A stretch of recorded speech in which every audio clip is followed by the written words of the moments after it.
In this video, I'm going to show you how to remove your phone number from Facebook in 2020, and this works on Android and iOS as well.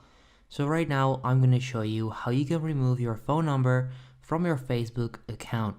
Step number 1 is to open Facebook on your phone and to click on the three horizontal lines at the top right corner so that you'll end up on the menu page where you can click on settings and privacy, which is right there, and then next up you want to click on settings, and that should open the account settings tab.